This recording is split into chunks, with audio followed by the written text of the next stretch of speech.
aku baru ngerasain depresi itu kayak apa itu. Karena bayangin aja aku nabung dari umur 19 sampai waktu itu 27, tiba-tiba duitnya nggak hilang semua. Itu kan nggak depresi, maksudnya kayak aku ngapain aja, maksudnya kan hidupku kayak sia-sia banget. Dulu udah tabungan segini, terus kok tiba-tiba hilang gitu kan, kayak nikah nggak jadi. Waktu itu nikah nggak jadi juga gara-gara bangkrut e-sport itu. Jadi semuanya ya depresi lah, maksudnya. Aku baru ngerasain, aku di situ di titik aku ngerasa bukan ini ya, aku nggak pengen ya, maaf ya, tapi aku ngerasa bukan aku bisa memaklumi kenapa orang pengen turisme pelaku wisata yang ini ya, yang asing bukan yang lokal ya. Aku udah punya nama waktu itu, sebelum pandemi itu udah Mas Tinton itu tiap hari jalan di Borobudur udah punya namanya, udah lumayan lah Mas. Nah, baru dapat nama, baru dapat ini tamu, tiba-tiba pandemi, berat. Bingung, udah dapat cancelan semua, harus ganti DP.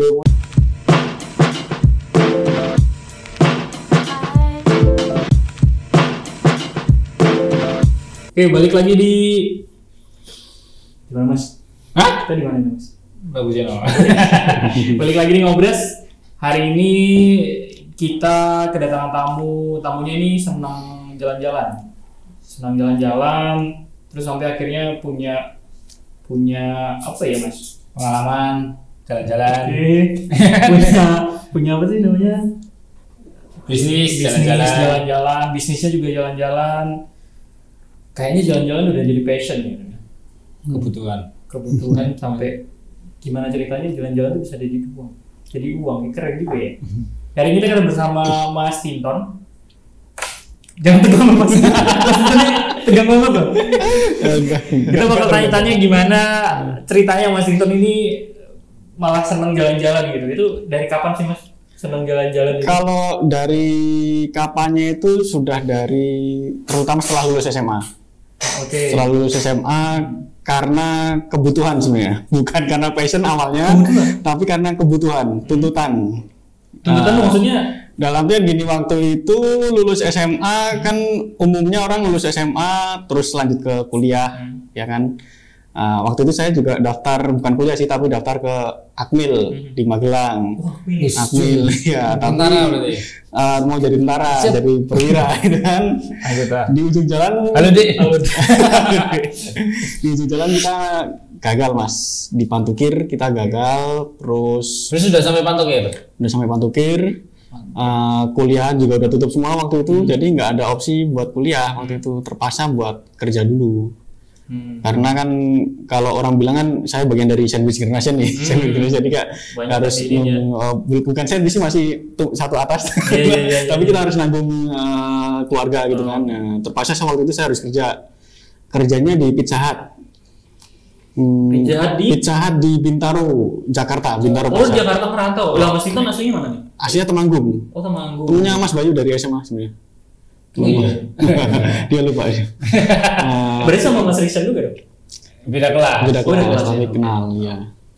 Nah, di Pizza Hut posisi awal itu aku jadi ini Mas. Ini cerita panjang ya? Enggak apa-apa. Nanti 2 jam. Pertama itu kerja jadi tukang cuci piring di Pizza Hut. Itu sebenarnya saya depresi itu waktu itu. Bayangin aja, kita baru mantan calon perwira gitu.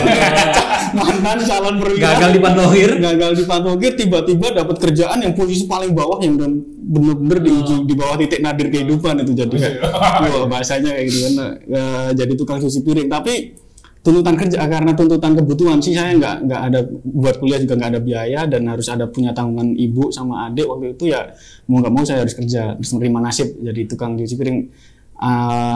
Terus waktu itu awalnya mau ngelamar Akmil lagi, maksudnya kerja itu cuma buat nunggu buat pendaftaran tahun berikutnya, tahun depan gitu kan. Ngelamar.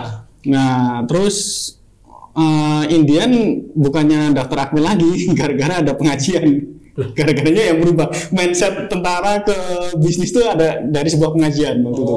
Nah, ceramah sebenarnya ceramah, tapi setelah khutbah setelah Jumatan ada kayak ceramah lagi gitu kan. Nah, aku nunggu jam 2 waktu itu. Nah, dia bilang katanya kalau zaman sekarang aku kan pengennya dulu mau akmil kan kayak jadi abdi negara kayak jadi pahlawan gitu bahasanya. Temanya pas banget itu ceramahnya, temanya itu kepahlawanan. Tema di ceramahnya itu tentang tanggal 10 November. Bener-bener hidayah ya berarti ya. Kepahlawan, temanya pahlawan, tapi dia bilang ya hidup ini kan kita kalau bisa jangan hidup untuk diri sendiri. Misalnya hidup itu kita harus berkorban untuk negara, untuk orang lain. Bisa orang lain itu bisa dalam hal lain itu bisa dalam wujud orang, keluarga, negara, agama, whatever lah. Berjuang untuk desa atau seperti itu. Nah, waktu itu dia temanya kepahlawanan. Dia bahas gini, kalau zaman dulu, zaman perang, yaitu yang disebut pahlawan itu ya tentara pejuang, yang bisa penjajah itu disebut pahlawan. Setelah penjajahan selesai, itu kita banyak orang bodoh, ya kan? Banyak orang bodoh, banyak orang yang nggak berpendidikan. Nah, guru waktu itu jadi pahlawan gitu kan, karena untuk mencerdaskan kehidupan bangsa. Nah, waktu zaman 50-an itu guru jadi pahlawan. Terus ada pada tahun 60 70 itu banyak wabah penyakit di Indonesia. Nah, dokter jadi pahlawan karena dokter ngobatin orang. Terus nah, kalau zaman sekarang 2000 ke atas, 2008 waktu ceramah itu yang paling dibutuhkan saat ini itu adalah pengusaha yang disebut pahlawan itu. Karena apa? Karena udah nggak ada wabah penyakit, rakyat juga udah cerdas, ya kan? Udah nggak ada perangan, udah tentara nggak dibutuhin, ya bukannya dokter nggak dibutuhin juga, tapi semuanya tetap pahlawan. Zaman sekarang itu semua itu pahlawan, tapi ada prioritas yang urgent nih zaman itu pengusaha. Karena apa? Banyak udah pinter tapi susah cari kerja. Nah, waktu sekarang itu kita ayolah kita jadi pengusaha. Itu sebenarnya bukan motivasi bisnis sih, tapi ceramah sebenarnya itu. Bukan itu isinya ceramahnya itu tentang pahlawanan itu. Tapi sebenarnya banyak dari A sampai Z yang aku tangkap kayak gitu. Karena ngepasin aja. Nah, terus wah iya langsung buka aku dulu kan niatnya masuk akmil kan emang ini kan mengabdi pada negara. Dulu kan nasionalis banget. Kalau Mas Adat zaman SMA tahu kalau aku nasionalis banget dulu waktu itu. Nah, nasionalis kapitalis. Bukan nasionalis agamis.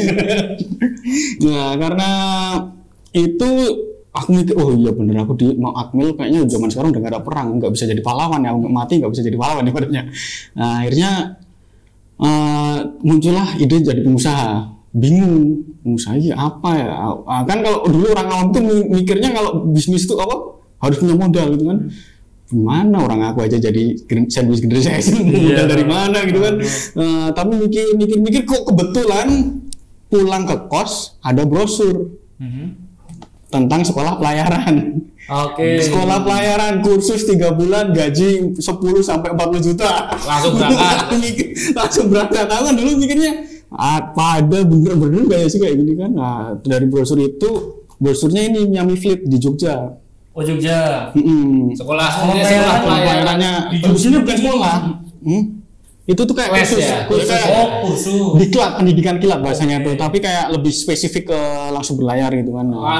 Jadi ini apa namanya ABK. Ya intinya di kapal ya dapat kerjaan kayak di hotel itulah. Ada yang jadi waiter, ada yang room boy, ada yang gitu kan. Nah, aku langsung tertarik, ini bisa jalan jadi pengusaha ini. Ya, modal masuk kan. Di situ berapa tadi ini iming-imingnya gaji? 10 sampai 40 juta. 2008 10 sampai 40 juta itu besar banget. Zaman sekarang itu mungkin udah 100 juta mungkin ya. Zaman dulu 2008 tuh kayak dengan dihitung inflasi sekarang ya gede dua kali lipat waktu itu kan. Terus masuk daftar. Berarti masuk sekolah nih, sekolah 3 bulan, itu di ini Mas kayak intensif itu loh. Saya dulu yang SMA kalau Mas Bayu sendiri tahu saya pelegak-peleguk nggak ngerti bahasa Inggris, nggak ngerti apa.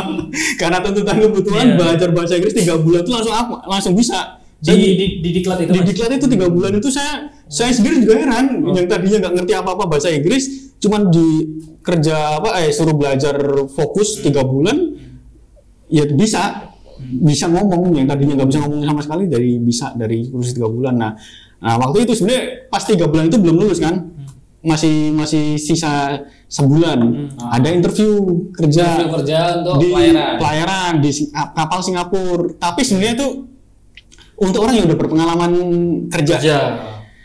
Nah, kepala sekolah saya yang punya sekolahan itu sama guru-guru saya, kalian yang kelas ini ikut aja interview. nggak terima nggak apa-apa, maksudnya yang penting kalian tahu interview itu kayak apa sih maksudnya gitu kan. Nah yang penting nyoba aja interview itu kayak apa biar tahu, gagal nggak masalah, orang kalian masih muda gitu kan, masih umur Mas Tinton masih 19 tahun masih waktu itu 19 tahun sekarang udah waktu itu 19 tahun masih 19 tahun, gagal nggak apa-apa Mas, yang penting tahu kan ini apa, yang penting tahu apa interview itu kayak apa besok, jadi besok interview lagi udah nggak canggung gitu kan. Aku interview malah keterima, yang udah pengalaman hotel dan lain-lain malah nggak keterima. Jadi kayak wah dari situ masih 2 bulan, yang lain belum lulus, 3 bulan itu belum lulus, aku udah diterima di Singapura itu. Jadi tinggal nyelesain sekolahnya itu diklat, langsung nggak nunggu lama, langsung berangkat ngurus dokumen dan lain-lain, langsung berangkat ke Singapura. Kapal Singapura itu kapal maksiat, itu kapal judi Mas. Singapura legal nggak sih? Legal kan? Itu di Singapura legal, tapi sebenarnya waktu itu nggak legal juga sih, karena kapal itu kan judinya di perairan internasional. Oh, jadi yang legal gitu itu kan ya. Jadi di Singapura itu cuma ngambil tamu. Kalau sekarang di Singapura udah ada kasino, udah legal, tapi zaman dulu kayaknya kasino masih belum legal deh. Jadi kayak 2010 ke bawah itu kasino itu masih kayak di Singapura kita cuma ngambil tamu, terus nanti judinya di perairan internasional. Nah, itu baru boleh. Kalau kalau dia judi di perairan Singapura ya tetap kena denda juga, apalagi di perairan Indonesia. Jadi dulu kapalnya itu berlayar di sekitar 3 negara, Malaysia, Singapura, Indonesia. Nah, tapi ketika operation itu di perairan internasional, nggak boleh di perairan di antara 3 negara itu. Nah, kalau sekarang udah legal di Singapura, judi udah legal. Kamunya banyak orang Indonesia banyak? Chinese Indonesia. Chinese itu bukan berarti Chinese Indonesia. Ada Chinese, maunya intinya Chinese, tapi entah itu Chinese Indonesia, Chinese Malaysia atau Chinese Singapura. Tapi bahasa yang mereka pakai ya Inggris. Bukan. Nyampur gak sih Melayu kan? Bukan Mandarin. Mereka pakai bahasa Hokkien. Jadi orang Cina yang ke Indonesia, ke Malaysia, ke Singapura tuh kebanyakan dari ras ini ya, dari Hokkien. Bukan.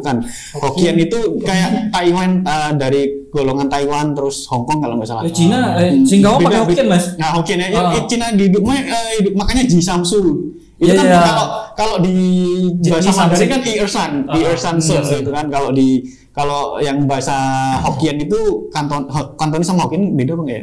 Itu makanya Ji Samsu gitu kan. Beda Mandarin sama Hokkien tuh beda jauh.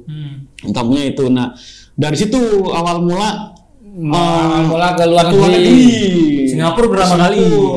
Terus tapi kalau sebenarnya kalau passionnya itu kan peluang pertama kita jalan-jalan ya. Tapi sebenarnya passion itu muncul jauh hari sebelumnya, pas aku masih SD sebenarnya. Gara-gara lagi belajar jalan. SD. Saya juga jalan-jalan nih. 3 tahun. Inspirasinya passion itu sebenarnya udah ada dari SD. Gara-gara apa coba? Dulu ada majalah namanya The Adventure of Tintin. The Adventure of Tintin. Jadi kan ceritanya tuh namanya kan saya sama Mas. Tintin Tinton. Oke. Terus dari situ aku terinspirasi, kok Tintin ke mana, ke Tibet, Tintin ke mana, Nepal, Tintin ke mana, itu dari situ kayak muncul inspirasi, suatu saat aku kayaknya menjadi kayak Tintin, namanya sama, makanya rambutnya kan saya itu kayaknya rambutnya stylenya dari dulu ya, emang Tintin itu inspirasi saya ya, bahkan dulu pernah bikin wacana, belum jadi ya. Kalau ini kan Mas udah ada YouTube, dulu saya mau bikin YouTube tapi nggak jadi, judulnya mau tak namain The Adventure of Tintin. Sama kayak The Adventure of Tintin. Nah ya The Adventure, tapi passionnya mulai itu dari situ. Cita-cita untuk jadi pengelana itu sebenarnya dari semenjak pas waktu SD itu udah, ketika sering baca buku Tintin. Kan di pelayaran tuh berapa tahun mengarungi samudera itu? Di Singapura waktu itu cuman 1 tahun ya. 1 tahun, terus di Singapura itu. Pindah gitu. Di Singapura, niatnya kan memang di Singapura saya bukan nyari duit ya, nyari pengalaman kan. Waktu itu di Singapura saya masih 19 tahun. Intinya saya kerja cuman mau sertifikat, saya cuman butuh sertifikat ini pengalaman kerja. Dia terus duitnya nggak diterima. Ya diterima. Gede nggak gajinya Mas? Waktu itu gajinya kalau dirupiahin total saya dapat 3 juta ya. Per bulan? Per bulan. Dulu 2008 3 juta, umur 19 tahun itu udah lumayan. Teman-teman saya masih kuliah, masih Mas Adet masih kuliah, masih ini, kuliah 2008. masih belum kerja, nggak kerja nggak ngapa-ngapain dapat 500.000. Nah, buat macam gede. Pokoknya 3 juta itu udah gede banget waktu itu. Mesti dibanding mayoritas teman-teman yang masih kuliah, masih ngekos, masih ini, saya udah ngasih duit. Mungkin UMR Jogja pada waktu itu di bawah 300.000 kayaknya. enggak lah, satu dua. Enggak di bawah 1-2. 900-an waktu itu. Iya sih 2008. Udah di atas ini sih tukang cuci, tapi di kapal itu ngeri juga Mas. Kan kamu picahan berapa picahan? 800.000 sebulan. Jakarta. Di Jakarta Bintaro. 2008. Iya, benar mainnya lumayan, mainnya. Kalau hitungan dari saya dari pizza untuk ukuran saya kan nggak kebanding sama orang lain ya. Kalau waktu itu saya ngebandingin diri saya sebelumnya sama itu ya 800 terus 3 juta ya lumayan. Waktu itu udah lumayan. Nah, modalnya itu tabung buat melamar ke kapal yang berikutnya. Tapi yang kapal berikutnya tuh nunggu lama itu Mas. Setahun. Berarti standby-nya di mana? Dulu standby di rumah, terus sambil kerja di hotel lagi sih. Balik ke Temanggung. Sempat kerja di hotel Sangrila, di Sangrila Jakarta. Sudirman, Sangrila Sudirman. Berarti yang tadi sekolah itu bisa, intinya jurusannya kayak jurusan perhotelan gitu ya? Yang bisa jurusan di kapal, perhotelan bisa di hotel. Okay. Tapi lebih spesifik kapal sih kan, yang sekolah yang 3 bulan itu. Nah itu nunggu untuk dapat kapal Jerman, tapi nunggunya setahun, mesti dari turun terus berangkat lagi tuh 11 bulan sih tepatnya 11 bulan. Terus berarti ke kapal yang lebih gede gitu ya? Ke kapal yang lebih gede dan ekspornya lebih jauh. Dapat ke berikutnya ke kapal Aida namanya, kapal Jerman. Nah di kapal Jerman itu ya membuka wacana lagi nih Berarti pertama kali ke Eropa itu ya? Pertama kali ke Eropa ya di Jerman. Pertama kali aku pergi ke Eropa Jerman umur 21 Mas. 21 ke Jerman? Di kapal tuh paling muda waktu itu, nggak ada yang kayaknya umurnya di bawah saya waktu itu. 21 kerja terus ya itu di Jerman dapat. Berapa tahun tuh di Jerman? 1 tahun aja, 1 tahun. Sama setahun juga. Setahun juga. Dapat lagi sertifikat. Dapat lagi sertifikat. Tapi waktu itu setahun di Jerman aku niatnya nggak mau berangkat lagi. Terus kan gara-gara ini Mas, di Jerman itu kan aku sering jalan-jalan tuh. Sering lihat kok ada produk Indonesia, di mana-mana sering ada produk Indonesia. Kebetulan aku baca buku tentang ekspor. Pas di Jerman kan sering baca buku tuh, di kapal tuh sering bawa buku terus tentang biografi seorang eksportir itu kan.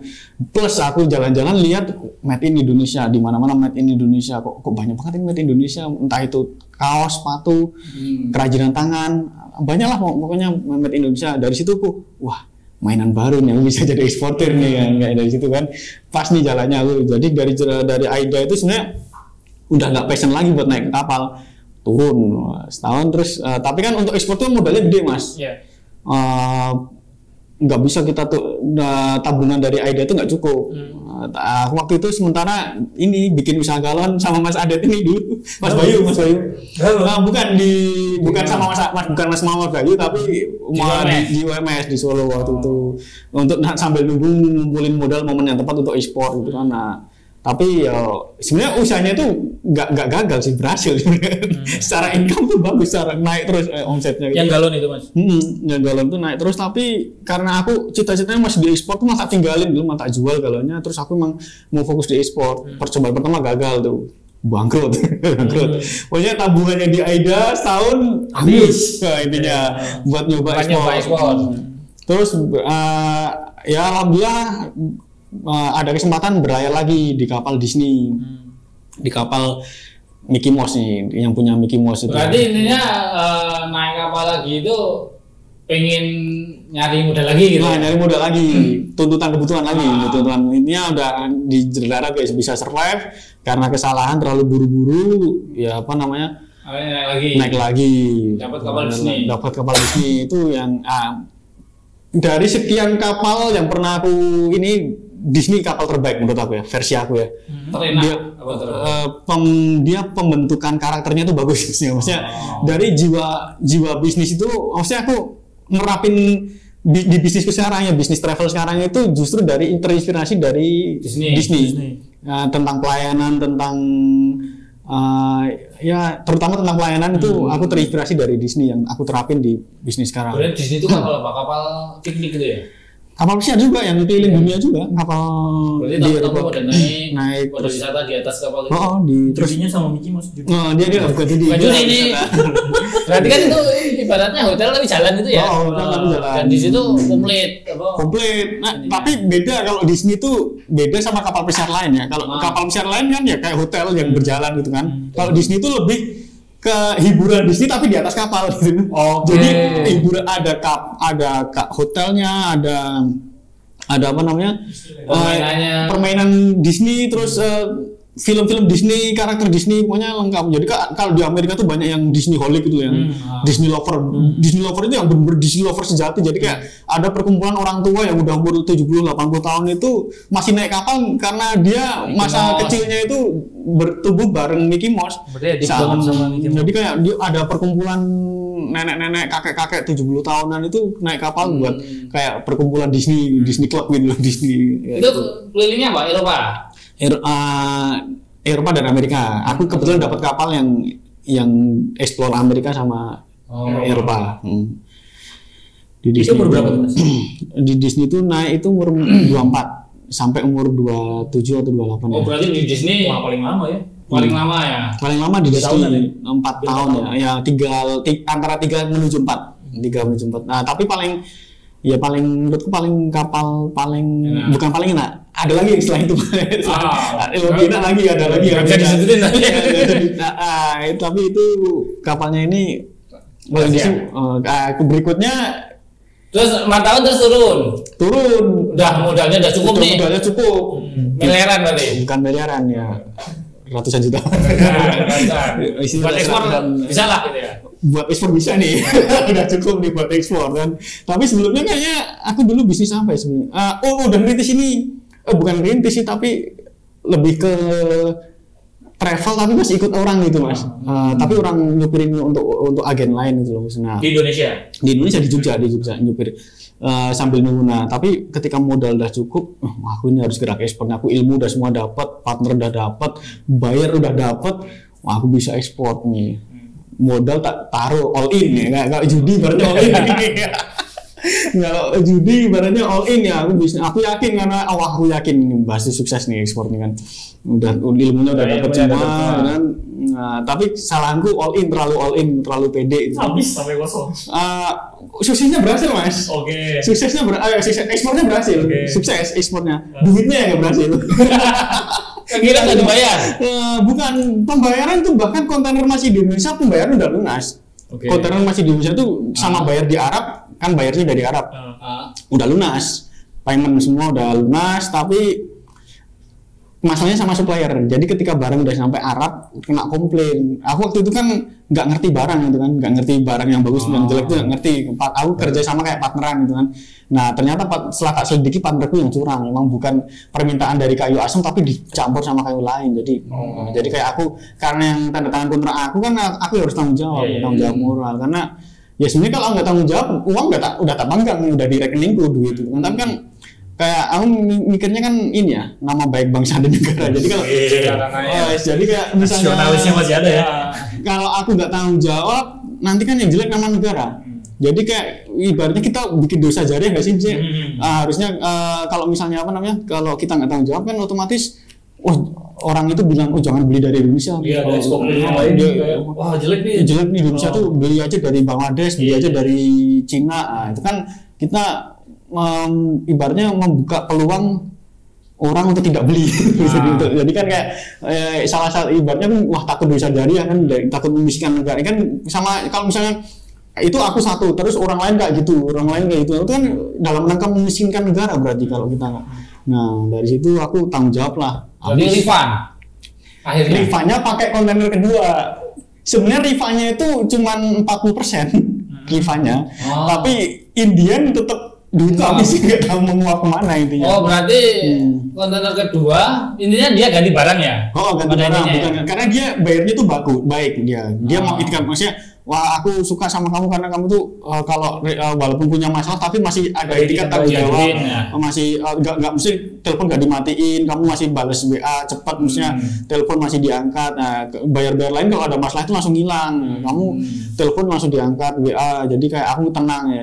Tak kira kamu memang orang baik tapi kamu punya ada masalah. Aku yakin kamu punya masalah, tapi masalahnya itu bukan di kamu tapi di yang lain itu kan. Nah, dia yaudah gini aja, aku masih ada etikat baik sama kamu, aku masih pengen berlanjut terus gitu kan.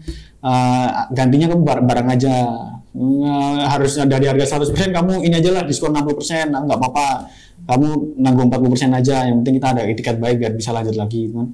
Tapi dia nanggung 60% ya tetap duitku habis, semuanya habis buat itu ya. Intinya habis semua, ya udah all in. Terakhir berarti di situ Mas. Terakhir ekspor di situ, ekspornya di situ. Di ekspor di situ ya, the one and last. All in itu. All in itu wah itu udah depresi. Sukses tapi boncos aneh banget. Ekspornya sukses. Tapi udah nggak penasaran, aku bisa ekspor barang dari Indonesia ke luar negeri paling nggak. Barang nyampe rumusnya udah tahu. Ibaratnya kalau besok ngulang lagi tuh aku udah tahu rumusnya step-step one. Kapan ngulang lagi? Besok lagi. masih ada sedikit trauma dikit ya maksudnya. Tapi one day I will try again maksudnya. Terus akhirnya setelah bukan ketipu ya, ke itu gagal ekspor. Terus akhirnya milih jalan lain.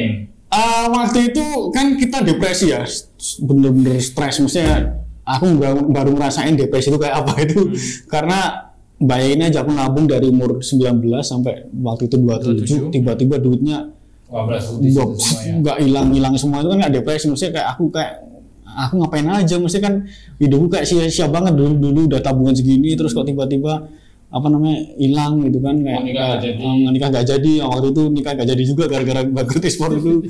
Jadi semua awalnya ya depresi lah, maksudnya aku baru ngerasain, aku di situ di titik aku ngerasa bukan ini ya, aku nggak pengen ya maaf ya, tapi aku ngerasa bukan aku bisa memaklumi kenapa orang pengen di momen itu, karena waktu itu benar-benar depresi. Terus aku ternyata kalau orang depresi itu kayak gini, mesti penuh tekanan, penuh apa, mesti kayak inferior, mesti pesimis, semuanya itu muncul dari satu.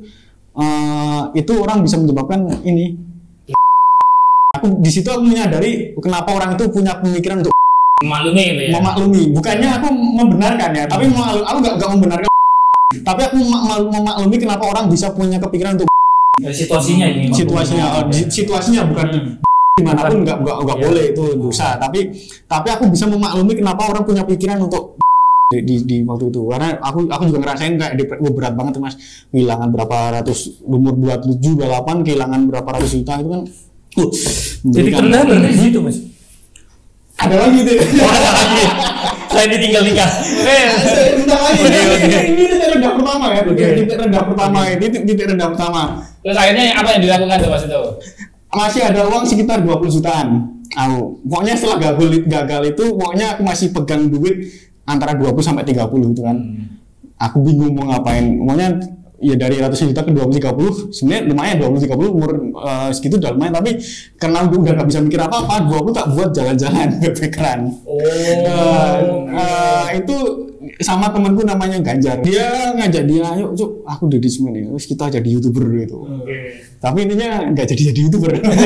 Tapi jalan-jalan intinya jalan-jalan, tapi Ganjar nggak bisa menemani sampai Aceh ya. Waktu itu kita agendanya keliling Indonesia. Keren banget. Ngeteng bis ini ya semuanya. Tapi aku mikir 30 juta cukup, ternyata nggak cukup, cuman cukup. Dan Ganjar nggak bisa ikut ke Aceh juga karena emang dananya kita terbatas ternyata kan.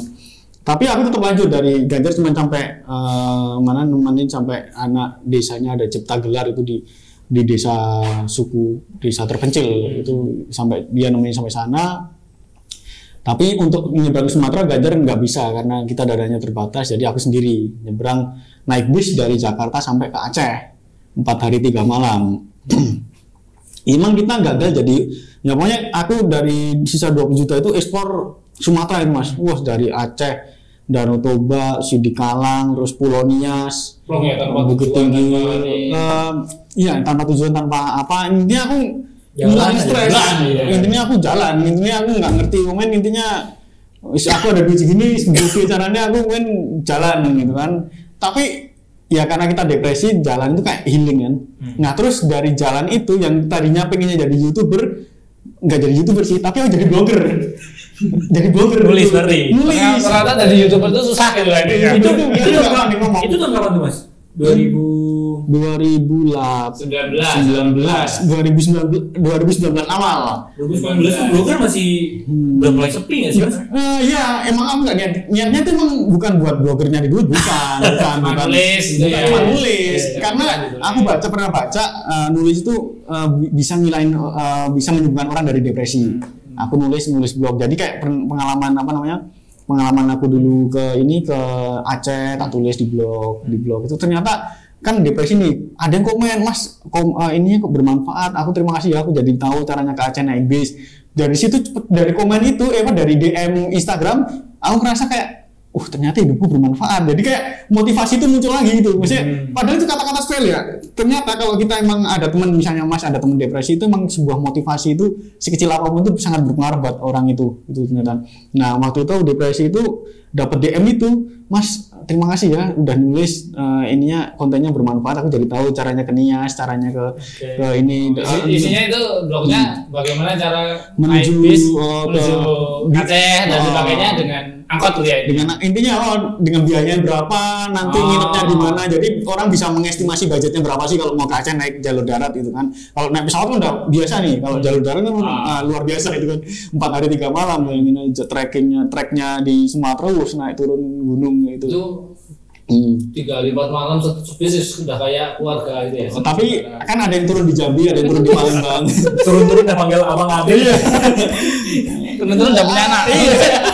Ada yang kan satu bis, tapi kan ada enggak sampai Aceh semua kan, ada yang turun di Palembang, ada turun di Jambi, turun. Tapi ada sekitar kalau nggak salah ada 8 orang yang dari ujung sampai Aceh. Tahu backpackeran semua. Putra enggak dia emang orang Aceh, tapi kan waktu itu BBM itu lagi mahal, terus tiket pesawat pokoknya lagi gila-gilaan waktu itu. Jadi orang ada tapi ya bisnya itu ya. Ada namanya Putra Pelangi namanya itu. Putra Pelangi. Nah, dari situ kan ada bis kayak gitu.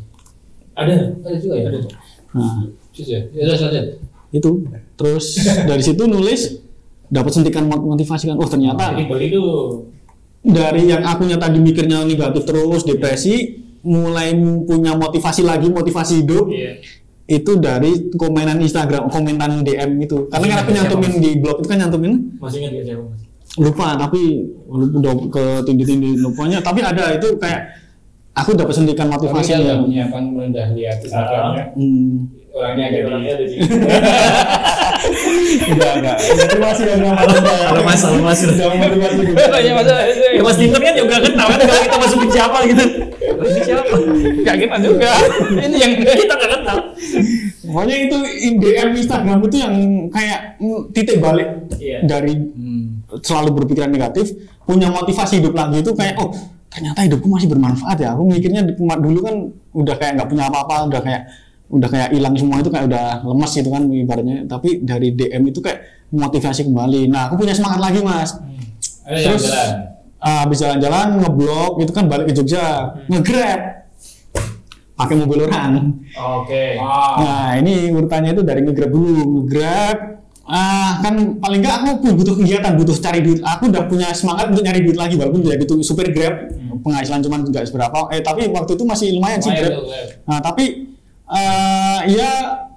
inilah udah ada motivasi untuk nyari duit lagi gitu. Dulu kan pas jalan-jalan kan nggak ada motivasi, udah kayak lemes itu, udah kayak nggak ada. Mobilnya pas awal ngegrab nggak sih Pak? Nyewa, jadi kayak 4 juta sebulan, terus tertutup sih waktu itu nyewa mobil 4 juta atau 4,5 juta terus buat nge-grab, ya lumayan. Nah dari nge-grab itu yang membuka jalan sampai sekarang ke bisnis ini. Nah karena nge-grab ada orang ini Mas punya agen. Dia agennya itu untuk orang Indonesia sebenarnya. Terus dia tahu dia tuh punya agen tapi gila dia itu kayak apa namanya? Suka nge-grab juga. Dia nge-grab tuh bukan nyari duit tapi kayak cuman serawong gitu. Cuma ngumpul di warung kopi gitu kayak nyari teman. Tapi dia tahu kalau aku background-nya pelayanan, terus kamu bisa bahasa Inggris. Oh ya bisa Pak gitu Pak. Wah, pas ini aku bisa ada tamu apa namanya? Ada tamu ini orang Sri Lanka kalau salah waktu itu. dia ini apa mau ke Jogja, tapi aku kan driverku nggak ada yang bisa bahasa Inggris ini kan. Coba deh kamu, aku nggak ngerti Pak caranya nge-guide, caranya ngetur jalan aja, aku masih pakai Google Map gitu kan. Wah, nggak apa-apa, yang penting kamu bisa ngomong, udah temenin aja dia mau kemana, anterin gitu kan. Nah dari situ inilah apa namanya, kok nyupirin tamu pertama itu Sri Lanka, tamu asing pertama, kok enak nyupirin orang ini kan, dapat orang asing, dapat tips kan. Terus kalau tamu belanja kita dapat komisi gitu kan, jadi enak ini. Nah dari tapi udah itu stop, mesti nggak lanjut lagi dari agen mas bapaknya itu, nggak lanjut lagi sampai sampai di titik waktu itu aku bawa tamu, tapi tamu lokal di Borobudur Mas.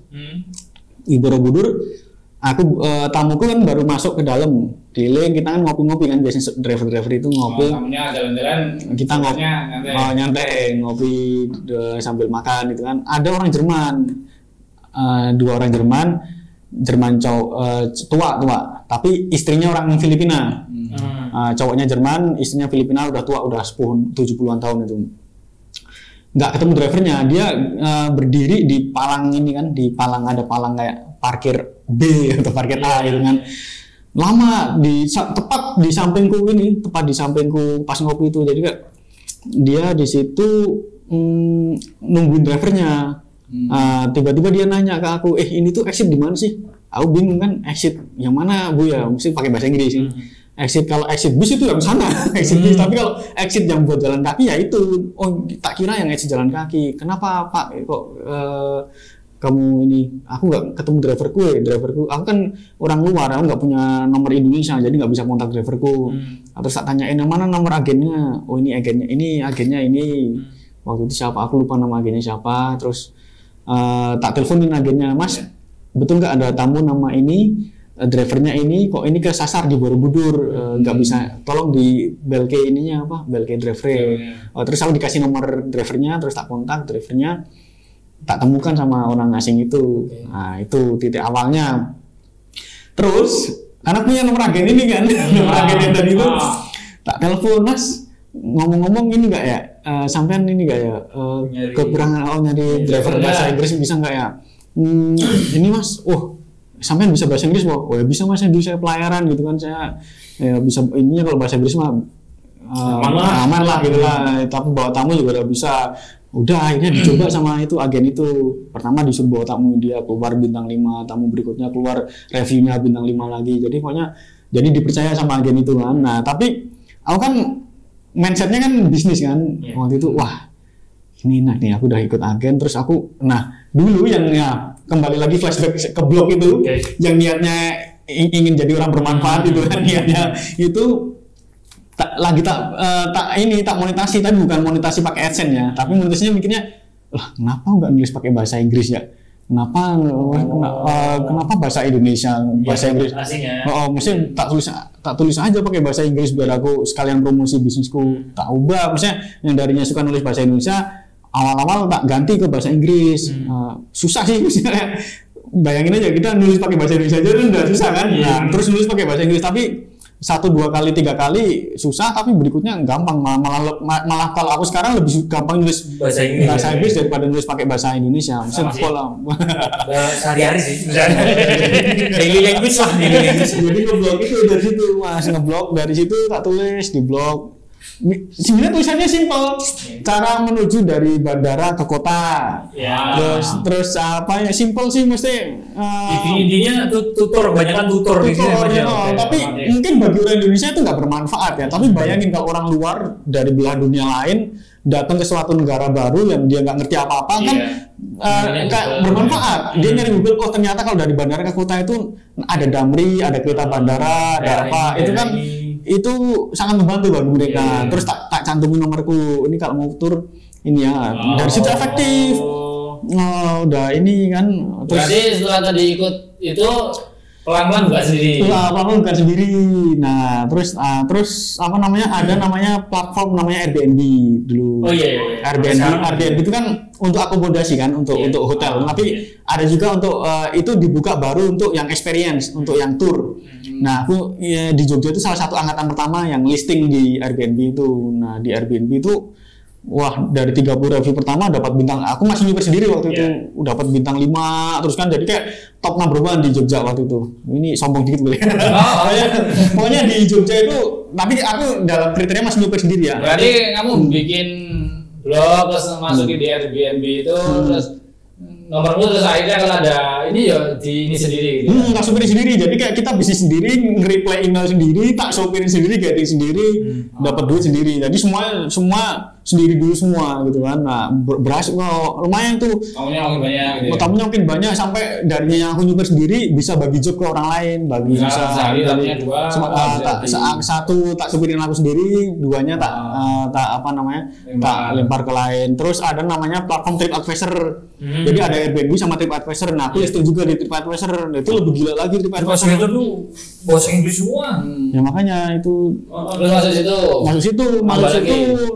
Nambah lagi jumlah bukunya. Nah, reviewnya pokoknya aku 50 review itu selalu bintang 5 terus. Belum pernah review pertama bintang 4 itu setelah 50 review lah pokoknya. Baru itu bukan nangis sih, tapi kayak nyesel, anjir apa namanya dapat bintang 4 kenapa ya, aku salah apa gitu kan, karena kan aku mindsetnya itu review itu kan kayak ini ya, kayak reputasi negara itu. Mindsetnya itu sama itu. Nasional sekali ya. Mindsetnya itu soalnya turis luar nih. Mindsetnya itu pokoknya bintang, jangan sampai kita dapat bintang 4. Bintang 4 itu sama dengan kita mempermalukan nama negara di mata orang lain ya. Jadi ya kita tuh harus perfect bintang 5 karena dengan bintang 5 kan otomatis yang sukses bukan cuma bisnis kita, tapi kayak pariwisata Indonesia juga ini maju. Jadi kan ketika kita servis bagus kan otomatis dia cerita, datang aja ke Indonesia, biar orangnya bagus-bagus, sama-sama pelayanan bagus gitu kan. Jadi kan kita kayak membangun citra bangsa loh. Jadi kalau kita bintang 4 tuh kayak aku nyesel, anjir kok bintang 4 itu ya. Nah, itu jadi kayak waktu itu dapat bintang 4 pertama kali itu kayak menyesali seminggu itu. nyesel seminggu. Enggak jalan, enggak mau narik lagi ya.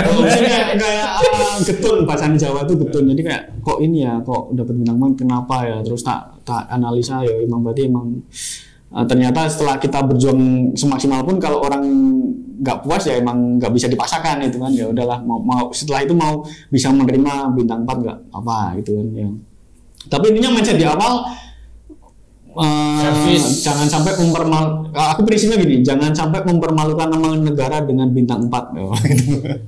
Jadi jangan sampai, jadi mindsetnya itu selalu nasionalis. Jadi tentara walaupun gagal pantauin tapi tetap nasionalis. Karena ini Mas, karena terbawa mungkin pas dulu Dr. Akmil kan saya bacanya itu kan buku-buku tentang jenderal kan, Wiranto, Prabowo, SBY itu kan baca tak sering Soeharto itu aku bacanya buku-buku itu. Jokowi baca nggak? Nggak baca, dia nggak jenderal.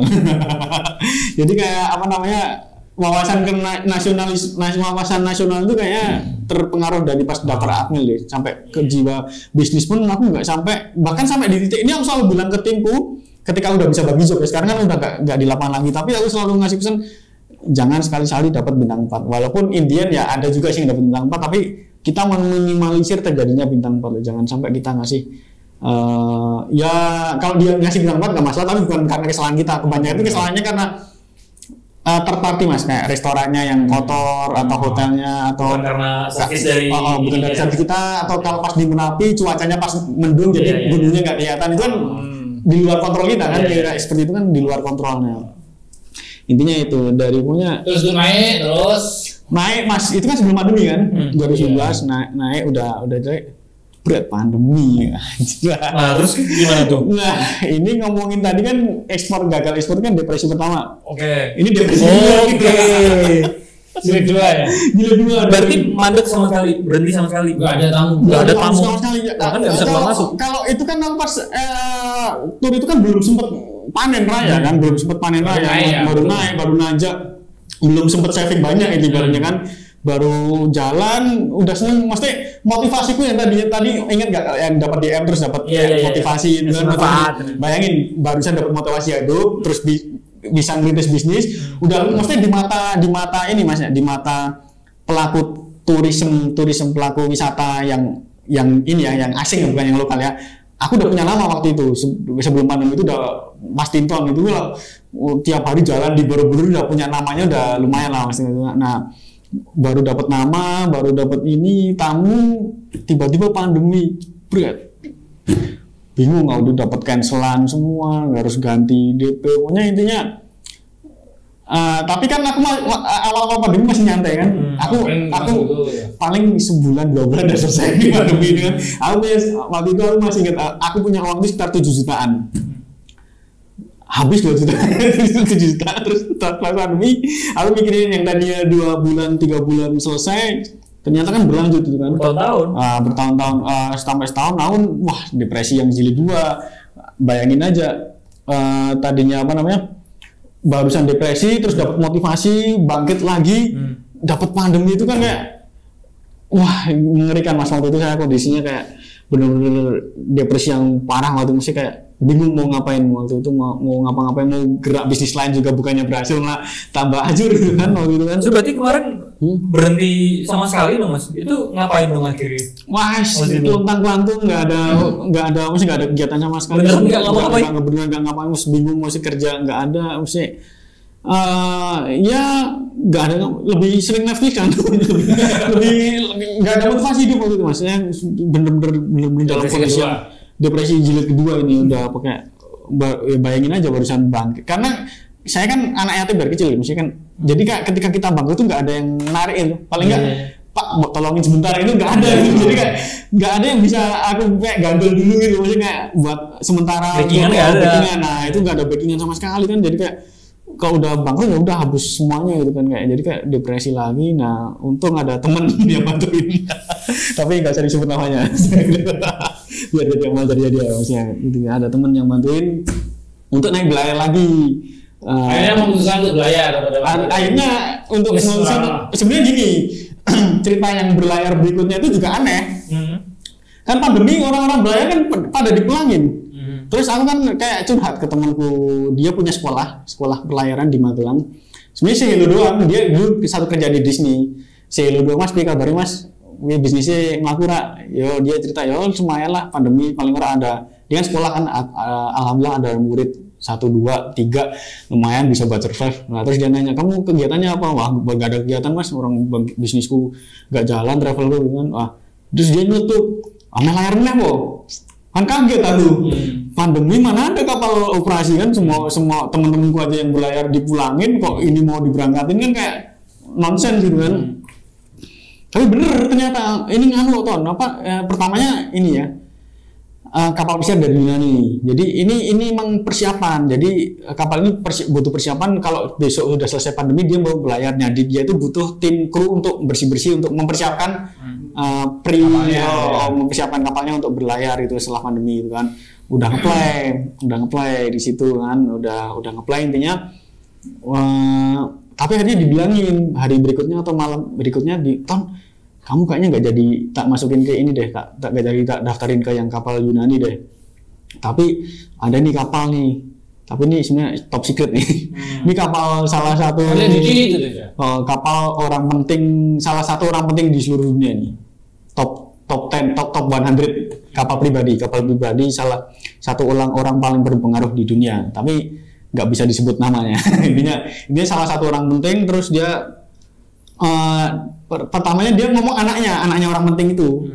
Kamu di kapal ini ya, di kapal anaknya ini ya, orang Mr. A gitu, katakanlah Mr. A. Oh ya anaknya ya wis nggak apa-apa, tapi aku nggak ngerti loh caranya kerja di ini, katanya kerja di kapal pribadi kan aku dulu biasanya kapal pesiar, nggak apa-apa malah lebih nyantai kalau di kapal pribadi itu kerjanya lebih enak. Udah ngeplay kan, interview dari berapa belas orang waktu itu keterima cuma 2. Nah dari berapa orang keterima 2, alhamdulillah aku salah satu di antara 2 orang itu. Terus dibilangin, kamu bukan di kapalnya ini loh, anaknya Mr. A loh. Lah terus di kapalnya siapa Mas? Kapalnya bapaknya. Bapaknya ya berarti Mr. A itu. Waduh, berarti Mr. A nya ini ya Mas. Oh iya kamu di kapalnya Mr. A itu. Nah beneran aku di kerja. Aku pertamanya kayak masa bisa segampang ini aku masuk kapal itu, ternyata tapi ya bener. Saya kayak Mr. A, bener di kapalnya Mr. A. Aku kayak masa sih, aku mikir temanku tuh mau nipu aku gitu. Walaupun teman tapi nggak mungkin, dia track recordnya juga baik sih. Tapi ya sempat kepikiran kalau temanku tuh bakalan nipu aku gitu kan. Ternyata setelah ngeplay ya lolos, diberangkatkan pertama di Yunani. Karena kapalnya itu kalau musim dingin di Yunani untuk maintenance, jadi dia berlayarnya cuma musim panas. Musim panas baru dibawa ke negara yang punya pemilik kapal ini. Di Yunani berangkat bener, ya udah dari situ dapat gaji, alhamdulillah dapat gaji. Terus apa namanya? Berapa tahun? 2 tahun, 2 kontrak lah bahasanya, 2 kontrak. Nah 2 kontrak di kapal ini kan kerjanya nyantai di kapal pribadi. Soalnya waktu itu kan pandemi, yang punya kapal itu pernah naik kapal itu. Jadi nungguin belum kosong ya. Nggak, ibaratnya kalau ini ya orang Jakarta punya villa di Bandung, di Puncak gitu kan. Nah kita itu kayak penunggu villa itu kerjanya. Jadi kayak ya dia nggak pernah yang punya kapal nggak pernah datang ke kapal. Enak banget kerjanya itu kayak wah digaji 100% malah digaji 100%, nggak yang punya nggak pernah datang. Ya kita kerja ya buat diri kita sendiri, buat ngelayanin kru sendiri itu. Masak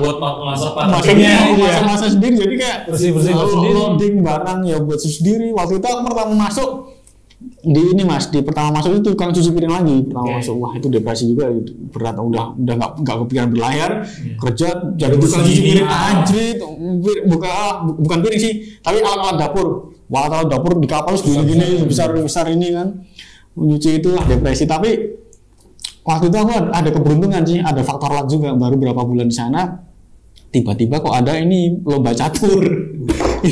ini di luar logika juga ini. Baru berapa bulan di sana ada lomba catur. Nah background gue emang dulu suka main catur kan, emang dulu sempat sekolah catur kan, atlet dulu waktu itu. Waktu itu lomba aku juara sih, tapi bukan masalah juaranya, tapi di semifinal yang tak kalahin itu manajer gudang. Provision master namanya, manajer yang ngurusin keluar masuknya barang di kapal. Nah terus dia tahu kamu ternyata punya potensi ya, wah tunggu aja, one day you will join me gitu kan, suatu saat kamu pasti kerja sama aku gitu kan. Nah betulan setelah berapa bulan dari aku jadi cuci piring, diangkat ke timnya dia, masuk ke gudang, nyantai lagi kerjanya di gudang di kapal. Main catur kerjanya. Wah, bukan main catur sih, tapi lebih nyantai intinya. Ya malamnya main catur sama manajerku itu. Tapi lebih pokoknya intinya kerjanya itu kan kita ngecekin barang-barang expired. Kalau jelas misalnya ini air minum kan expirednya 2024 kan nggak mungkin berubah tanggal. Jadi tiap hari kita cuma ngecekin tanggal itu, ngecekin expired. Terus kalau yang lebih sering itu sayur sih. Kalau sayur kan cepat busuk ya.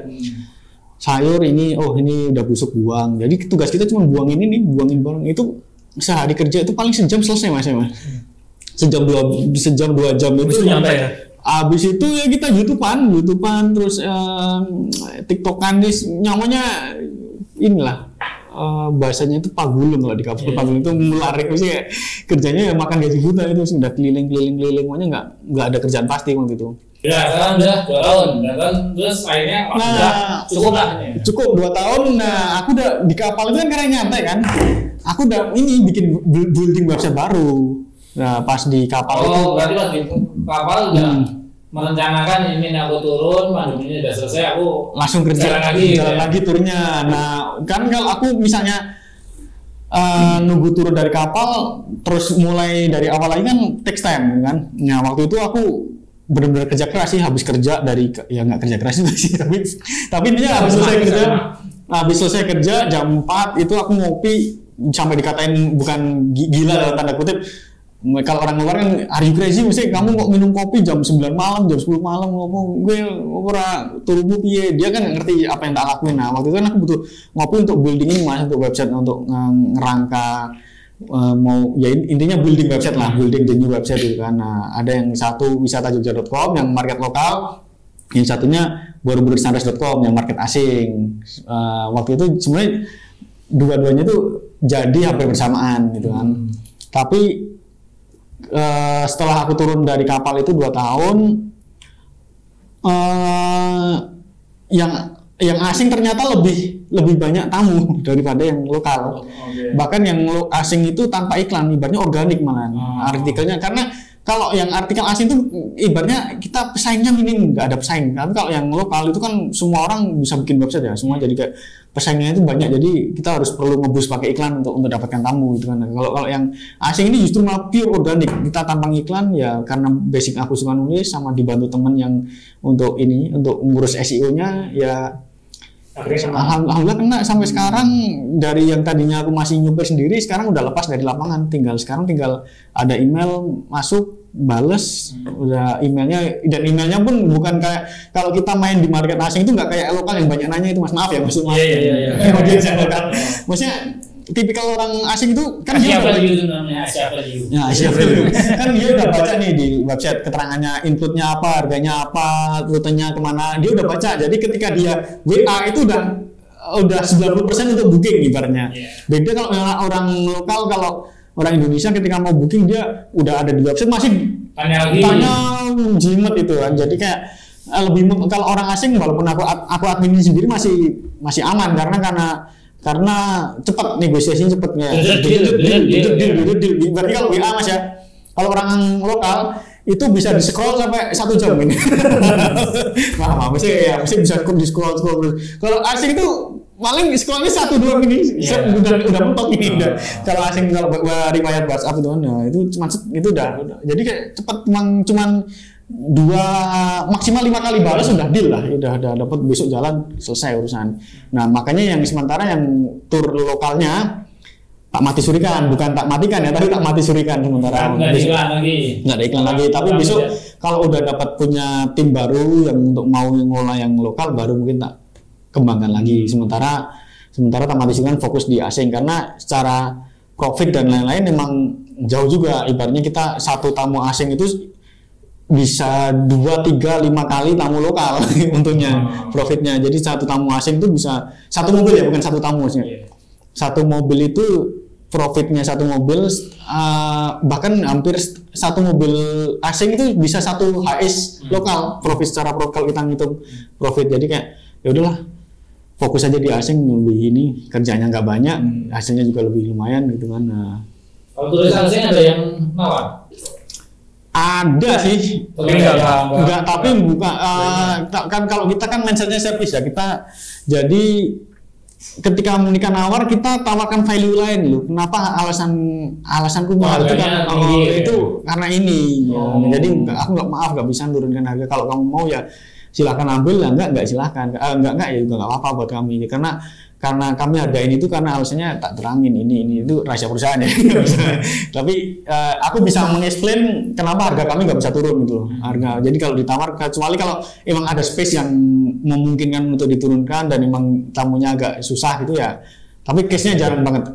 Yang nawar itu ada dari mungkin 20% lah, 30%. Tapi 30% itu rata-rata juga nggak turun harganya. Tetap mau dengan cuma nawar, tapi harga ya tetap nggak nurun. Kebanyakan dari ini mas, negara yang Eropa, tapi Eropa Selatan, Italia, Spanyol, yang nawar sama Eropa Timur gitu loh. Kalau negara yang Jerman, terus Inggris, Belanda, Amerika itu nggak pernah dia. Itu webnya apa tadi yang asing? Borobudur-sunrise.com. Berarti itu wisatanya kemana? Maksudnya wisatanya gimana? Fokus sesuai namanya, fokus di Borobudur dan di momen sunrise. Enggak, tapi kita ada tambahan kayak ke Merapi. Terus ke Gua Jomblang, Gua Pindulnya. Ini fokusnya lebihnya spesifik Borobudur, tapi in general ke ini sih, kayak ke Jogja in general atau Pulau Jawa.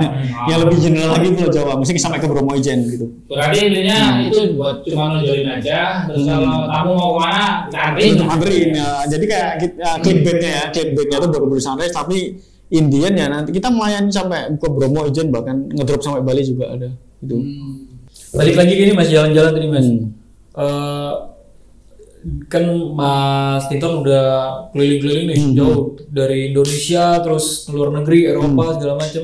Negara yang paling berkesan buat Mas Tinton tau? Kalau pertama kali yang paling berkesan itu Norwegia, karena Norwegia sama Iceland. Kan kita di negara tropis. Karena Norway. Norway, bukan Norway itu ya Norwegia. Oke, alasannya. Kenapa? Alasannya karena Norway ini kan negara ini ya, negara musim dingin nih. Saya lebih bukan negara musim dingin, saya negara di Eropa yang utaranya lebih ke utara banget gitu loh. Dan kita di negara tropisnya. Di sana walaupun musim panas pun bukit-bukitnya masih bersalju gitu ya, kayak salju pertama yang aku rasain ya di Norway itu. Jadi kayak yang tak kira enak ternyata bisa buat mainan, ternyata nggak enak salju itu. Dingin banget, dinginnya kayak nusuk bener-bener kayak tulang itu kayak ditusuk, bukan kayak dingin ya, tapi kayak lebih kayak ditusuk-tusuk pisau itu ya tulangnya itu kayak. Aku dulu bunga es di kulkas itu nggak sih? Lebih dingin lagi. Tapi kayaknya lebih dingin. Soalnya kan aku bawa jaket di Indonesia itu ya udah cukup sih, jaket misalnya malam-malam kedinginan pakai jaket itu ya udah cukup, tapi dipakai di Norway juga nggak mempan jaketnya itu. Yang paling berkesan itu Norway sama Iceland. Iceland itu mana? Islandia. Sebenarnya di sana utara jauh. Di utaranya Inggris ke Serom lagi. Pokoknya jauh lah dia. Kalau ceweknya paling cantik? Kalau cewek paling cantik itu Monaco lah menurut gue. Negara kecil yang benderanya sama kayak negara Indonesia. Monaco tuh Amerika orangnya tuh kayak ini sih. Monaco tuh yang Jawa-Jawa itu? Bukan. Suriname. Itu Suriname. Monaco itu yang benderanya sama kayak Indonesia. Merah putih tapi negara kecil dia. Polandia dong. Polandia juga. Tapi kan putih merah. Oh iya. Ini. Monaco itu kan negara-negara orang bilioner ya. Iya. Bukan cuma orang, aku nggak bisa bilang Monaco itu negaranya orang kaya. Tapi negaranya bilioner. Eropa. Amerika, Eropa. Di Eropa dia nilai lebih lagi. Dia di bagiannya Prancis sebenarnya. Dulu masuk bagian Prancis kalau salah, itu masuk bagian Prancis, tapi itu orangnya itu kayak artis tapi jalan-jalan ini. Artisnya itu kayak biasa aja gitu ya. Bukan, maksudnya kayak di mana-mana artis gitu loh. Iya. Ngeliatnya ini artis semua nih gitu. Artisnya pada jalan-jalan biasa ya. Bentukannya sih kayak bentuk kulitnya itu mulusnya, maaf ya, ini mulusnya itu kayak di luar normal loh. Sorry, aku nggak bisa gambarin. Pokoknya aku semulus-mulusnya cewek itu tak lihat ya orang Monaco. Yang paling cantik itu menurutku ya, maksudnya kayak mereka kayak artis-artis itu, maksudnya kayak bener-bener bentukan perawakan artis, maksudnya udah mengerikan. Paling cantik. Arab. Prancis tapi bukan, tapi dia ke seluruh dunia sih, karena kan kayak Monaco itu kayak negara, jadi kayak negara bebas pajak gitu. Jadi kalau bilioner mau bebas pajak ya kayak tinggal di Monaco. Jadi kayak di yang orang-orang yang tinggal di Monaco itu kebanyakan ya kayak kalau pembalap F1 tuh Roger Federer, Novak Djokovic, terus Maria Sharapova, enggak, Nadal. Waktu itu aku ikut ini ya, ikut tour terus diterangin salah satu tokoh-tokoh tersohor, termasuk yang tempatku kerja itu, yang tadi kerja di kapal itu yang ini punya rumah juga di Monaco. Jadi punya rumah, yang tempat aku kerja di kapal tadi itu, yang nggak boleh sebut namanya, itu punya rumah juga di kapal. Termasuk ada juga Sultan Brunei, punya Indonesia ada Indonesia nggak ada kayaknya itu. Nggak tahu, kalau mungkin ada cuman dirahasiakan mungkin ya. Tapi intinya golongan orang kaya di situ, bukan orang kaya, multi triliuner yang tinggal di sana itu. Bahkan kalau di Monaco itu satu meter perseginya itu sekitar 24 miliar kalau nggak salah. 1 meter persegi itu harganya, kalau misalnya walaupun nggak ada yang tanah lagi yang bisa dijual, tapi kalau misalnya diperjualbelikan itu paling murah itu di distrik paling, kan Monaco ada beberapa distrik, itu distrik yang paling antah berantah, walaupun itu sekitar 24 miliar satu pelosok pedalaman sih.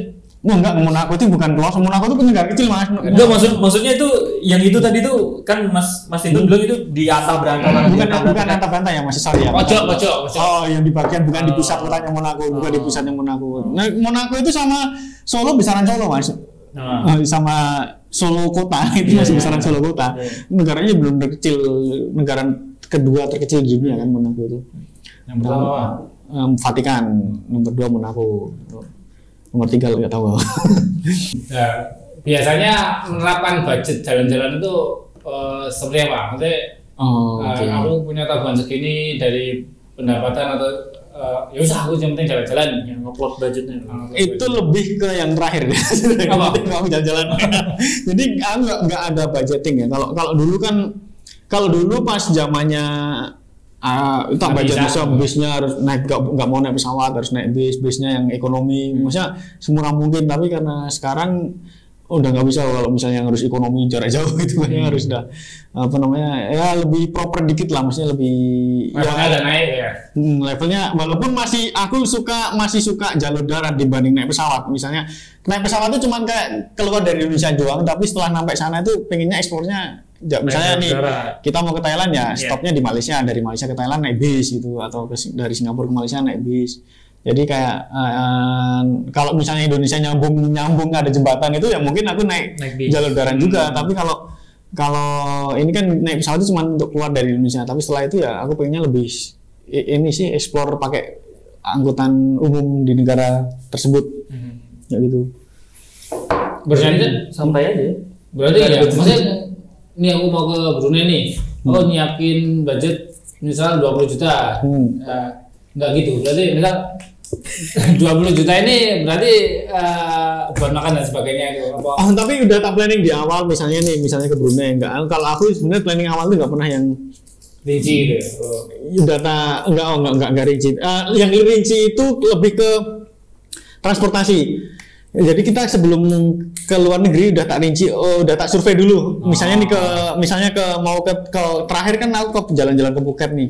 Ke Phuket lewatnya Malaysia. Jadi udah survei, udah riset di internet dari Kuala Lumpur ke perbatasan Thailand berapa, perbatasan Thailand ke Phuket berapa, hotelnya berapa, udah kalau makan nggak bisa dibudget. Kalau makan kan kita nggak tahu harganya di negara tersebut berapa. Tapi kalau transportasi biasanya udah tak budget. Jadi kayak hotel ya. Transportasi sama hotel udah bisa dibudget. Jadi rata-rata transportasi sama hotel itu dibudget 3 jutaan aku. Berarti intinya kan kalau mau ke sana aku butuh segini gitu ya, udah tahu. Udah tahu. Nah, nanti dari budget itu biasanya membengkak lebih ke makan, karena kalau aku lebih kuliner itu termasuk bagian dari ini ya, experience. Jadi kuliner itu not about eating ya, mesti tahu ya. Tapi about life experience juga. Jadi kayak kita pernah nyoba makanan Thailand, makanan Turkis, makanan ini kayak pengalaman baru aja. Mesti nggak semua orang kan punya rezeki untuk merasakan makanan dari berbagai negara. Nah, jadi, makanan paling enak yang mana Mas? Makanan paling enak. Paling masuk lah di Mas Tinton doang. Kalau di luar kita ngomongin di luar Indonesia, karena kalau kita ngomongin dibanding sama Indonesia nggak ada beda dari Indonesia. Emang iya, berarti Indonesia paling atas kalau makanan. Kalau buat aku, buat aku tetap Indonesia. Berarti Indonesia nggak ikut itu. Jangan diikutin ya Indonesia. Kalau buat aku selain Indonesia itu banyak. Thailand masih masuk ya. Thailand kalau yang negara serumpun di Malaysia, Thailand yang paling ini ya masuk ya. Tapi kalau lebih ke Middle East ya, Indian kalau sekarang nggak ada yang ini Mas ya, nggak ada yang terlalu makanan Tinton sih nggak ada deh. suka semua masuk semua, maksudnya nggak ada yang aku yang favorit banget gitu, nggak ada. Tapi kalau teh itu malah teh ya, bukan makan ya. Kalau teh Maroko. Teh dari Maroko itu tehnya mantap banget ya. Udah pernah India belum sih? Belum. Mau tanya makanan India apa enggak gitu. Tapi kalau yang masak orang India pernah, misalnya kan di tempat Malaysia di tempatku kerja kan ada chef India itu ya pernah. Tapi kalau makanan India masih masuk, cuman bukan yang street food India itu ya. Iya. Kalau yang lebih ke minuman ya, yang teh, yang minuman yang belum pernah yang sampai sekarang nggak lupa rasanya itu teh Maroko. Tapi minumnya bukan di Maroko malahan, di Spanyol minumnya. Jadi kayak dulu di Spanyol tuh aku pernah ke masjid gitu kan. Jadi di antara waktu dari maghrib ke isya itu kan ngobrol-ngobrol sama imam, sama orang-orang lokal di Spanyol itu. Orang-orang itu ini imigran dari Maroko, orang-orang Spanyol yang imigran dari Maroko. Nah, ngobrol sama mereka, terus sambil ngobrol-ngobrol di servis, dilayanin pakai teh. Wah, itu tehnya manisnya, sepetnya, wanginya itu perfect menurut gue. Pernah minum Guinness ya? Belum. Enggak. Tapi aku pernah minum teh di tempat lain, belum pernah nemuin yang. Bahkan ketika aku di Maroko, aku nggak nemu teh yang disajikan itu. Yang di Maroko langsung kan aku yang bukan di Maroko yang ini ya, yang bukan di Maroko yang apa dalam pusatnya yang tradisional ya, itu yang teh di Maroko. Aku pernah ke Maroko tapi tehnya teh yang kayak kalau kita di angkringan gitu kan. Jadi ya bukan yang original sih itu, tapi yang waktu itu bener-bener kayak perfect gitu ya. sampai aku rasanya tuh nggak lupa manisnya sepetnya ini teh Maroko. Tapi kalau masakan nggak ada, masuk semua ya. Akan masakannya Dinten masuk semua masakan. Maksudnya tapi setelah aku jalan-jalan, maksudnya dengan kerja di kapal, dengan kerja di jalan-jalan juga, bukan karena kerja tapi jalan-jalan juga. Sekarang aku udah nggak tergantung sama nasi gitu, maksudnya. Jadi aku bisa makan kayak roti, caknam. Kalau di Middle East di Timur Tengah kan kayak paratha atau nan gitu kan, mesti roti-roti gandum itu udah cukup buat aku udah nggak tergantung sama nasi kalau sekarang karena terbiasa aja. Kalau di masakan Meksiko itu kan ada kayak tacos terus namanya aneh-aneh, tapi Maroko itu masuk di Meksiko itu masakan enak juga Meksiko itu. Kembali ke usaha nih, kembali ke usaha. The last one and only. The last question. The last question. Saya Inggris. Kalau suka duka menjalani usaha. Kalau di travel ini nggak ada dukanya. Alhamdulillah aku belum menemukan dukanya. Tapi kalau kita flashback ke ekspor jelas lebih banyak dukanya daripada sukanya. Kalau di ekspor di travel ini alhamdulillah karena travel ini dalam kategori easy to handle gitu. Beda kalau ekspor itu kayak handle-nya itu kayak faktornya tuh banyak loh. Jadi ada banyak kemungkinan yang menyebabkan kita bisa gagal gitu. Kalau di travel itu selama nggak ada pandemi atau selama nggak ada yang amit-amit ada bencana gempa bumi di Jogja atau gunung meletus di Merapi itu kayaknya masih oke, masih aku belum menemukan dukanya. Bahkan sekarang kerja aku kan kayak bisa aku bisnisnya di Jogja kan, tapi aku bisa sambil traveling. Kemarin sempat ke Lombok juga, kemarin ke Phuket juga masih bisa handle. Bahkan sekarang aku tinggal di Semarang juga bisnis masih bisa handle karena aku udah bikin sistemnya. Maksudnya orang-orang yang teman-temanku yang di Jogja udah ready semua, jadi kita tinggal apply email. Maksudnya kerjaan tiap hari cuma balas email terus ngirim jadwal ke teman-teman, udah selesai kayak gitu. Karena salah satu yang memotivasi aku itu juga ini Mas, ada pahala yang nggak bisa digantikan sama puasa, sedekah, sholat. Ada pahala yang nggak bisa digantikan oleh itu semua. Pahala sabar dalam ujian itu. Jadi sabar dalam ujian itu kayak adalah pahala yang nggak bisa digantikan. Itu hanya berkah bagi orang-orang yang diuji dengan diuji ini. Ya semoga aku termasuk bagian dari itu, walaupun dulu sempat ngumpat ngeluh dan lain-lain. Tapi ya ngumpat ngeluh kan tapi ya gak sabar juga ya namanya diuji. Tapi kan ya semoga lah, kita harapannya aku berharap ya dengan ujian itu mesti untuk menghapus dosa kayak atau untuk karena ya itu karena ya sempat baca buku itu yang salah satu motivasi karena ujian itu ya salah satu bentuk kasih sayang Allah kepada kita dan itu mendapat ujian yang berat maksudnya gitu. Ini sabar misalnya bukan ujiannya ya, tapi sabar dalam menghadapi ujian, bukan pahala sabar ya. Itu yang katanya nggak bisa digantikan oleh pahala sholat, pahala itu bahkan kalau aku pernah di ceramah atau di buku itu ya. Jadi kalau besok itu di hari akhir itu pokoknya ada orang-orang yang iri sama orang-orang yang diuji dengan ini kesabaran itu ya. Walaupun gue nggak sabar-sabar juga sih maksudnya. Banyak empatnya juga tapi ya semoga inilah masih ada berkahnya dikit gitu. Banyak syukur-syukur banyak. Ya aku mau nanya satu nih Mas. Culture shock yang menurut Mas Tinton ini nggak make sense nih, kok bisa ada sih orang kayak gini di negara ini gitu. Ada nggak sih Mas? Culture shock maksudnya apa? Kayak orang ini kayak di Indonesia tuh wagu banget, terus di sana tuh kayak ini orang biasa aja gitu. Dalam hal CCC apa aja nih Mas? CCC ini pertanyaan bagus. Sebenarnya banyak sih, cuman kalau di Indonesia kayak tabu gitu ya. Iya, di sana biasa aja gitu. Kalau di sana biasa aja. Ya terutama culture judi gitu kan, lotre itu. Kalau di sini kan di penjara. Kalau sana di negara manapun tuh yang kayak lotre beli nomor itu biasa legal. Entah itu di Malaysia pun ada juga. Thailand juga kan Mas? Thailand ada. Iya. Mesti di Eropa Amerika juga ada beli lotre itu. Mesti lotre itu kayak masih tetap itu yang legal perjudian gitu ya. Terus kalau di sana ini ya orang-orang itu nggak mencampuri urusan pribadi orang lain, itu yang maksudnya bukan yang entah kamu mau kerja atau enggak, mau nikah atau enggak atau ini ya bagi mereka ya biasa aja, nggak ada maksudnya kalau kita kan di desa-desa apalagi terlalu sibuk ngurusin orang lain. Ini udah kuliah belum kerja, habis udah kerja belum nikah, udah nikah belum punya anak. Nah jadi kayak ada perbandingan, selalu ada perbandingan lah dia misalnya yang itu yang kayaknya harus dibumi habiskan deh kalau sesuatu kayak gitu. Berarti lebih ke ini kali ya, bukan urusanku gitu. Ya maksudnya ya hidup maksudnya ya senormalnya aja, tapi bukannya terlalu mencampuri ke urusan ranah pribadi gitu loh gitu. Culture bola mungkin kalau ya mesti kalau di Spanyol juga itu emang orang-orangnya dari kecil ya udah suka main bola gitu semua mesti negara-negara bola termasuk Argentina. Ya kalau supporter sana sama nggak mas? Maksudnya sama anarkisnya nggak kalau supporter bola di sana? Oh Yunani mas, aku pernah Yunani itu juga ngeri ya. Pernah aku nonton bola di stadion di Yunani itu juga bisa mati beneran itu juga sama anarkisnya juga yang namanya ultras di Yunani itu bahkan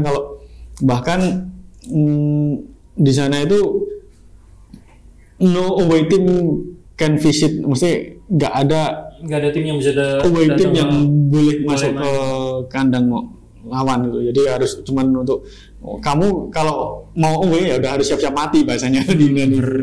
Ya di Yunani kalau nggak boleh, kayaknya aku belum pernah lihat ada tim supporter away gitu di Yunani itu. Kan aku di kapal ini ya sempat tinggal di Yunani itu. Home doang misalnya di sana ya. Panathinaikos yang terkenal itu salah satunya ya yang penontonnya supporter Panathinaikos doang, nggak ada yang apalagi yang sana paling gila itu kan Olympiakos sama Panathinaikos itu kayak Persib sama Persija itu yang paling bahaya itu di situ tuh. Promosi kan mas? Promosi ya? Promosi tetap boleh promosi in English or whatever. Ini bahasanya gimana bahasa promosi? Kalau promosi lah kan marketnya asing mas. Jadi nggak apa-apa in English aja. YouTube kita marketnya asing. Kita multi language ya mas. Penonton kita ada dari ini loh. Penonton kita dari Amerika ada sumpah. Jadi 1% ya. Iya. Amerika, Thailand ada mas. Hai guys. Boleh ngomong ya. Nih. Hi guys, if you want to visit Yogyakarta, please don't forget to click our website borobudursunrise.com. See you in Jogja. Oke, teman-teman buat yang lokal, buat teman-teman yang di Jogja boleh ke websitenya wisata.jogja.com dan borobudursunrise.com ya mas. Wisata.jogja.com untuk yang lokal, borobudursunrise.com untuk yang market asing. Oke. Tuh teman-teman yang jalan-jalan biar nggak stres. Kalau Jogja mau kemana bingung, ada gate-nya Mas Kinton punya. Oke, terima kasih teman-teman yang sudah menonton, semoga bermanfaat buat teman-teman semua. Kalau suka sama kontennya boleh like, kalau nggak suka dislike aja. Sampai ketemu di episode selanjutnya. Bye.